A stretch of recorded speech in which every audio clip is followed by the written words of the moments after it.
अस्सलामुअलैकुम।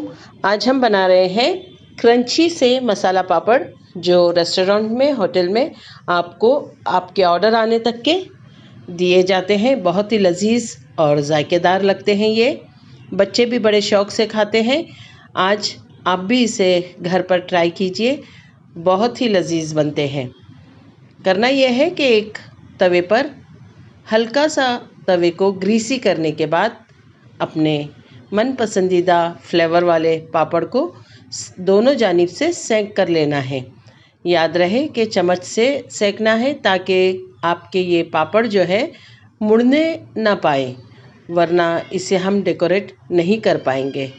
जब इन्हें दोनों तरफ से सेंक लिया जाएगा तब इसके ऊपर डेकोरेशन किया जाएगा। इसका एक फ़ायदा ये भी होता है कि जो कम तेल खाना पसंद करते हैं उनके लिए बहुत ही फ़ायदेमंद है, क्योंकि हल्का सा तवा ग्रीसी करने के बाद ये डिश बन जाती है। हमने करना ये है कि बारीक सी प्याज काट के रखी है, टमाटर काट कर रखे हैं।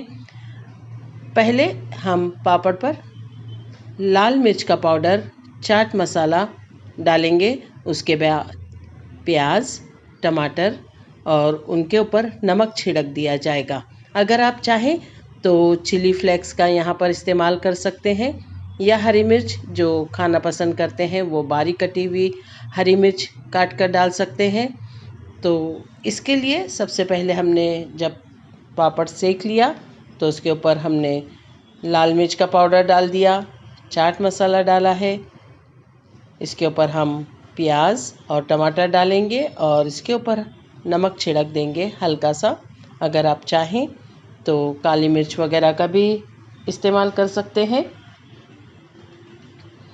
अब जब ये तमाम चीज़ें इस पर डाली जाएगी तो ऊपर से डेकोरेशन के लिए इसके ऊपर सेव डाली जाएगी। बहुत ही हेल्दी सा स्नैक्स है, जो आपके दरमियानी छोटी सी भूख मिटाने के लिए लजीज लगता है, झटपट तैयार भी हो जाता है। अगर आपको ये रेसिपी पसंद आती है तो इस चैनल को ज़रूर सब्सक्राइब कीजिए। अल्लाह ताला आपके दस्तरखान पर बहुत सारी बरकतें और नेमतें अता फ़रमाए। मेरे इस रेसिपी को लाइक कीजिए, शेयर कीजिए, सब्सक्राइब कीजिए और आपकी दुआओं में याद रखिए।